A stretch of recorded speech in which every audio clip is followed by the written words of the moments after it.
Hi, my name is Tiffany Moss. It's very nice to see you and meet you, whoever I'm speaking with on the other side.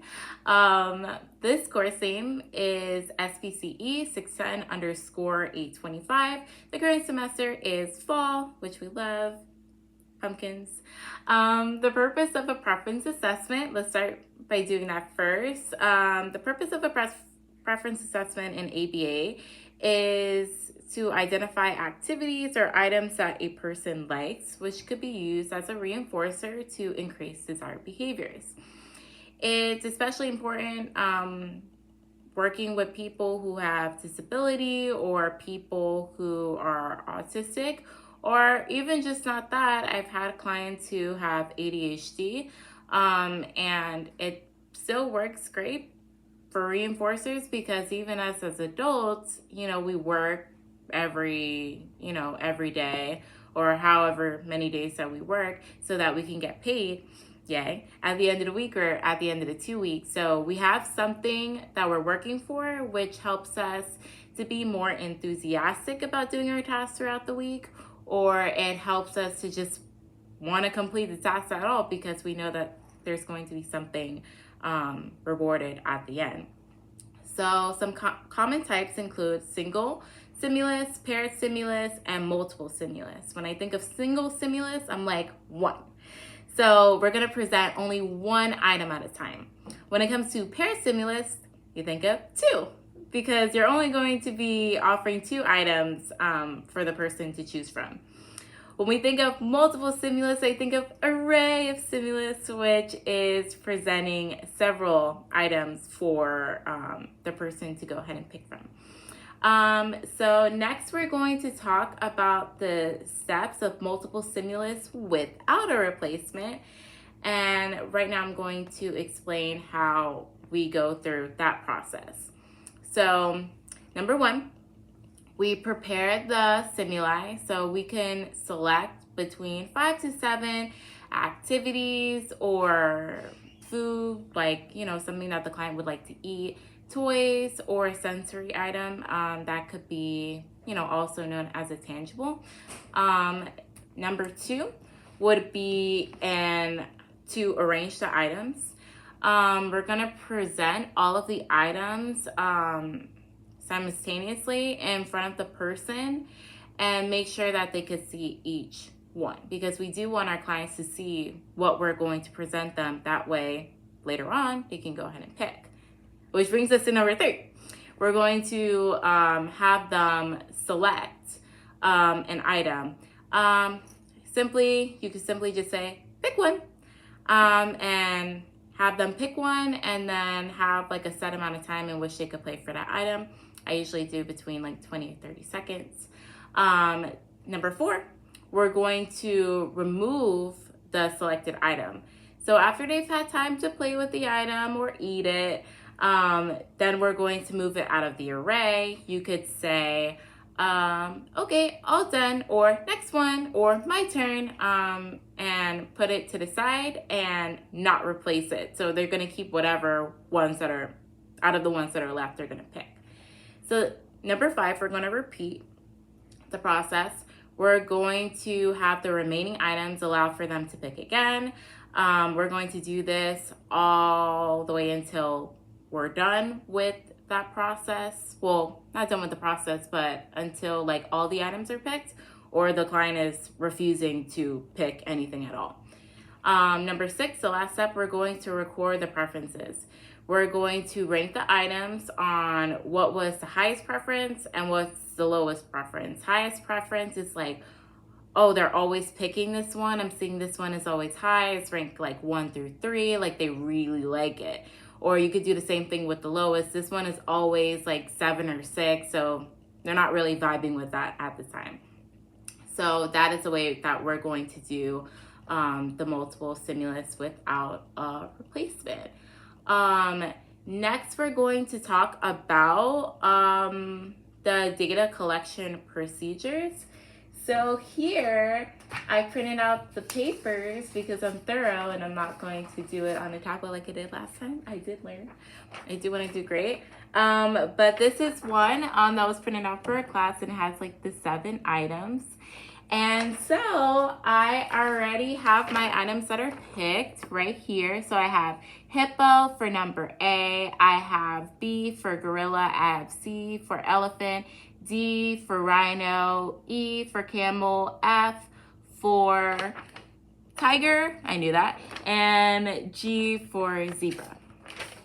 So you're just going to list like items that you want, whether that's an edible, so like something that's like, oh, we have like Oreo cookies for like A, and then we'll have like Twizzlers for B, and we'll have M&Ms for C, and you get what I'm saying, for pretty much anything, or like a special toy. I know like in one of the examples that we had for this class, they had like Harry Potter, which I love Harry Potter, I think it's super cool. So you could put that A through G. Next, you're going to go ahead and you're going to put the date and you're going to put the child's name. So I'm going to go ahead and do that right now. The date is going to be, well, the last one that I did this on, I'm going to use that data. That one was on 9/29/24, and we're going to have the child's name be Milos. And the teacher's name is going to be Miss Apple. And I'm going to share that for you right now so that you can see and ask any questions if you have any. So I put the date, 9/25/24. Child's name is Milos, and the teacher's name is Miss Apple.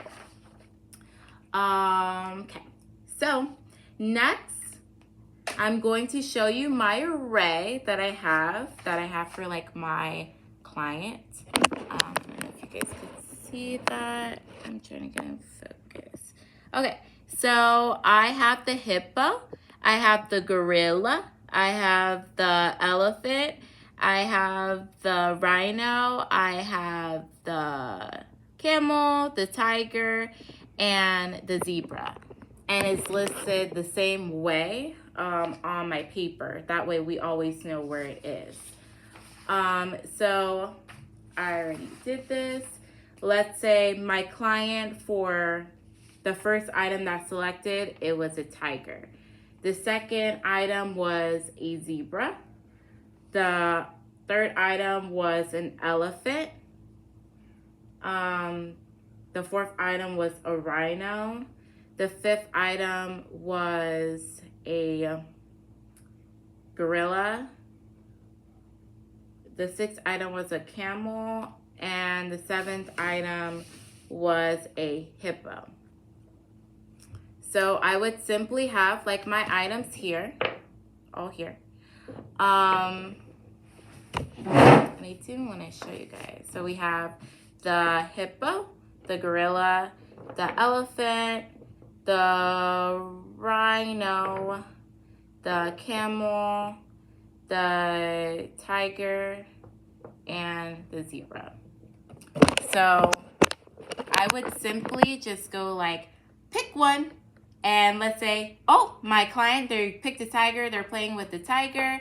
After 30 or so seconds, I'll be like, okay, it's my turn, and then we'll go ahead and put it to the side, and we'll leave it there, and then I would put that on my chart. So if you can see my chart here, I'm going to go ahead. My tiger was right here. Oop. My tiger was next to my zebra place. So I'm just going to put it right here. So that way I'm marking it in the exact place where it was in. That way it'll be easy for anybody who's looking at the chart to know where the items were selected, because it's going to be the same one for every single one that we have, so out of our 4. So we're going to keep on doing that. Let's say I already met with Milos and we did it 4 times. And this is the graph in which I'm left. So I have all of my 4 items here. I have the name of item A, B, C, and D. I have the sum of the trial. So I had, which I did talk about the results in my last video.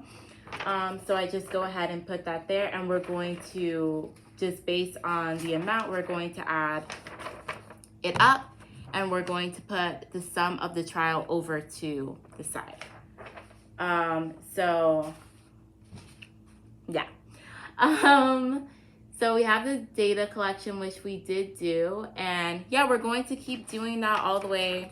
We did all of our 4. Once we have all of that, and we have the sum of trial A through G, then we have our data, and we're going to go ahead and we're going to send it in to our company. That way they can go ahead and review it, and then this works great for you. But then let's say if like you're off of the case and another BCBA is on the case, then they also have this as point of reference as well. I'm sorry, I'm like super nervous. I hope this is everything that you're asking for. If nothing else, if it's not, please let me know. I do want to do well. I want to be a great BCBA one day. So whatever I have to do to go ahead and learn and do the best job that I can. I want to be a great BCBA for me, and then be a great BCBA for my RBTs, because I love BCBAs. But thank you so much. I really appreciate you allowing me to redo this assignment. If there's something else I need to go ahead and fix, please let me know. Have a wonderful day. I don't know if you're in a hurricane. I'm in Florida area, but stay safe out there and have a wonderful day. Bye.